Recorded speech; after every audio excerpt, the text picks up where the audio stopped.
Hello বন্ধুরা, আসসালামু আলাইকুম। আপনারা কি আছেন? আশা করি ভালো আছেন। আমি ভালো আছি, আপনাদের দোয়ায়। আমি আজকে আইছি পুকুরে খাওয়ান দেওয়ার নিয়ে। খাওয়ান দিবার আগে একটা মানুষও পাই না, ব্যানের খাবন গুনা ডাইলা দিব দেখে। তো যাই হোক, আস্তে মুরব্বী দুটা গেছে, মুরব্বী দুটা করে খাড়াই করাইয়া সুন্দরভাবে বললাম যে আঙ্কেল আমার এটা ধরতে হইব। এরা কিন্তু মোটামুটি ব্যান্ডটা টাইনা ধরতেছে। কোন দেশের মানুষ জানি না, তারপরেও কিন্তু কর সাথে সাথে কিন্তু ব্যান্ডটা ধরে ফেলাই। যাই হোক, ব্যান্ড ঢালার আগে কিন্তু গাড়ি ঘোড়া আটকে ফেলাই দিছিলাম সুন্দরভাবে। কিন্তু তাদের সাহায্যে আমি কিন্তু ডামটা সুন্দরভাবে ফালাই দিলাম। আর যাই করুন, তারপরে কিন্তু পুকুরের নাবদা নামো না ও কিসের জানো না, আমি কিন্তু জালি নিয়ে এসে আজকে কটা মাছ মারবার নিগে। তো মাছ মারবো আরো পানাও ফেলাই দেবো, কারণ হলো মেলা পানা হয়েছে। এর মধ্যে দু চারটি মাছ উঠে, সেই মাছগুলো কিন্তু নিয়ে বাড়িতে রান্না করে খামু নতা দিয়া। এর জন্য কিন্তু জালি নিয়েছি মাছ মারার নিগে। যাই হোক, দুই চারটা ইসা ওঠার সম্ভাবনা আছে। আব্বার হাতে মধ্যে ঘাও থাকার কারণে কিন্তু আমি মাঝে মাঝে কিন্তু সব কাজগুলো আমার করতে হয়। কি জানো না, এইগুলা কাজ আমার করাই লাগতো না যদি আঙ্গ আব্বা একটু সুস্থ থাকতো, কারণ হাতে সমস্যার কারণে তো হে আবার পারে না। যাই হোক, 2-4 দিনের মধ্যে আল্লাহর রহমতে আপনাকে দোয়া আব্বার অসুখটা ঠিক হয়ে গেলে কিন্তু আমার এই কাজগুলো আর করো না।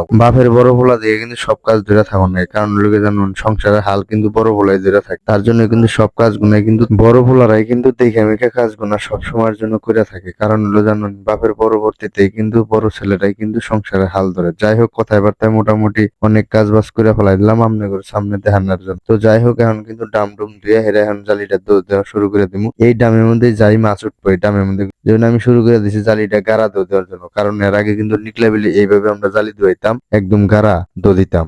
এর জন্য কিন্তু মেলা দিন ধরে গাড়া দিন দিশা পাই। এখন কিন্তু জাইকা মাইকা মোটামুটি ধরেন যে পানাও তুলতেছে। এর মধ্যে আবার ছোট ছোট শয়তানের পোনা, আবার ইসা মাছও কিন্তু মোটামুটি মেলাডি মাছ হবো। আপনাদের দোয়ায় পোলাইফান সোলাইফান কিন্তু আইসে। আলসামি খুবই করতেছে পোলাইফান, কারণ পোলাইফান গুনারে পাম্পটিতে নিয়ে আইসি যে তগরে ঝালমুড়ি বানাই খেলাম আজকে। এর জন্য কিন্তু মাছগুলো আমার বাইসা দিতেছে, কারণ কয়া বাঁচে। তো একজনে কয় হাতে মধ্যে দুঃখ ভাই, আরেকজনে কয় মামলা দুঃখ ভাই। এর জন্য কিন্তু বাঁচবো না, তার জন্য ধুমকায় মুমকায় কিন্তু থাপড়া থুপড়ায় এই যে আমি কিন্তু বাঁচাইতেছি পোলাইফান গুনারে। যাই হোক, ভিডিওটি ভালো লাগলে লাইক কমেন্ট শেয়ার করে পেজটি ফলো দিবেন। ধন্যবাদ সকলকে, আসসালামু আলাইকুম।